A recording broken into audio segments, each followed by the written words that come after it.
Welcome to this explainer. Look, when you hear the name Real Madrid, your mind probably jumps straight to astronomical transfer fees and a galaxy of superstar players. It's so easy to just assume their entire strategy is simply outspending everyone else. But today, we're going to challenge that idea. We're peeling back the layers to reveal a true history of clever contracts, brilliant loopholes, and a relentless strategic evolution that has made them the most successful club in European football history. Here's our roadmap for today. We'll start with the Di Stefano controversy, move into the first and second Galacticos eras, check out their modern youth strategy, and wrap up with the evolution of this absolute empire. All right, part one, the Di Stefano controversy, a seriously chaotic origin story. Let's wind the clock back to the 1950s. Alfredo Di Stefano, the guy who literally became the silhouette of Real Madrid's identity. But get this, he almost signed for their biggest rivals. The legal battle was dizzying. Back in '49, Di Stefano was playing in a Colombian rebel league, basically under a pirate flag outside FIFA's jurisdiction, for a club called Millonarios. Fast forward to '51, and a compromise called the Lima Pact meant players had to eventually return to their original clubs, which for him was Argentina's River Plate. So by '53, Barcelona is hammering out a deal with River Plate, but at the exact same time, Real Madrid is negotiating with Millonarios. Suddenly, we have a situation where two different clubs hold rights to sell the exact same superstar to two fierce Spanish rivals. So what's the solution to this total deadlock? Well, amidst a government ban on foreign players, the Spanish Federation stepped in with a ruling that is just wild. They actually mandated that Di Stefano would alternate seasons between the two clubs. Yeah, you heard that right, sharing a superstar year by year. It was a theoretically unworkable, bizarre situation that basically pushed Barcelona to the brink of just walking away entirely. And walk away they did. The whole controversy finally snapped when Barcelona's president resigned over the fiasco. The interim board ended up selling their share to Real Madrid for 4.4 million pesetas. Now, you'll hear historical rumors about the Franco regime pressuring Barcelona into giving up their claims. But we've got to be completely impartial here. While historical anomalies definitely exist, those claims of intimidation remain totally unproven and can't be directly linked to the transfer. What you really should take away from this is the result. Di Stefano brought 5 consecutive European Cups to Madrid. It proved that locking down that one foundational talent can literally build an empire. Moving on to Section 2, the first Galacticos era. Stars and spectacle under Florentino Perez. Flash forward to the year 2000, Florentino Perez takes over as president with a wildly radical vision: sign one world-class superstar every single year.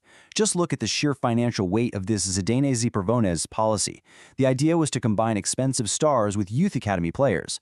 Perez broke world records year after year, first grabbing Luis Figo directly from Barcelona, which was massive, then Zidane, Ronaldo, and David Beckham. The ultimate goal? Construct a team of global icons to totally maximize their worldwide marketing potential.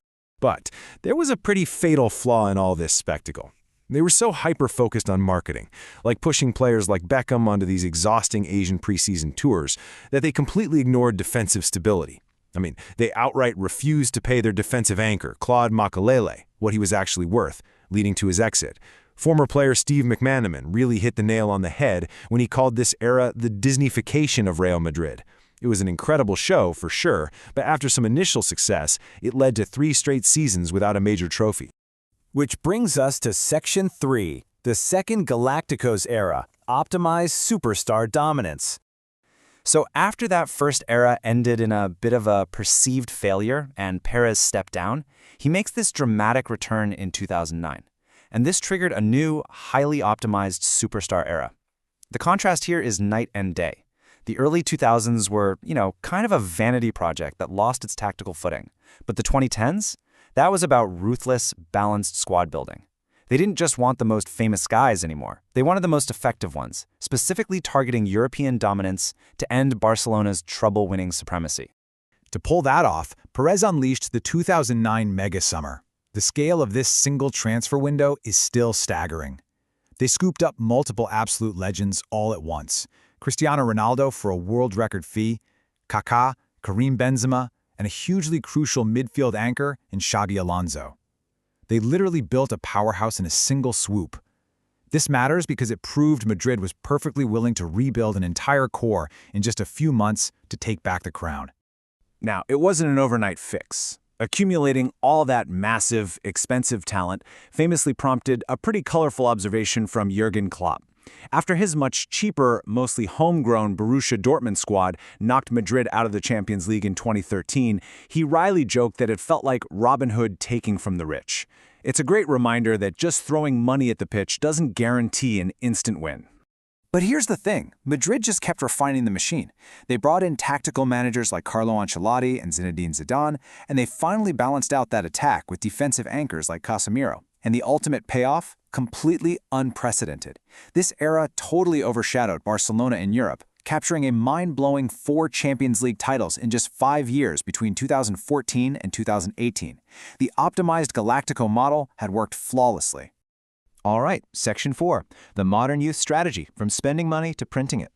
Let's shift gears to today's market strategies. We all know Madrid for buying established stars, but they've actually unlocked this ingenious new way to stay financially sustainable using their youth academy. See, while they might struggle to integrate those academy kids directly into a star-studded first team, they do something else. They sell their promising youth players permanently to other clubs, but, and this is the genius part, they strictly retain 50% of the players' transfer rights. This quiet, brilliant little loophole has generated a staggering 160 million euros in pure market value. That is a massive chunk of change. They've essentially turned their academy from just a simple training ground into a highly lucrative financial asset. It quietly funds their mega transfers in the background, or, if those players happen to reach a world-class level, it lets Madrid execute massive cut-price buybacks. Finally, Section 5, evolution of an empire. The blueprint of kings. If we take a step back and look at the whole scope of this club's evolution, what we're seeing right now is a perfected hybrid model. They are blending world record star power, hyper-efficient academy sales, and this ruthless modern tactic of securing generational talents like Kylian Mbappe on strategic free transfers. It's a seamless combo of offensive spectacle and defensive stability, and it's already yielding sustained Champions League glory, with massive wins in 2022 and 2024. As you reflect on the incredible journey we've covered in this explainer, I want to leave you with one final thought to ponder. By combining immense financial muscle, strategic youth sales, modern free transfer mastery, and just unparalleled global prestige, have Real Madrid finally engineered a transfer blueprint so perfect that literally no other club in the world can ever truly break it? Thanks for joining me to unpack this fascinating evolution. Keep exploring and keep asking the big questions.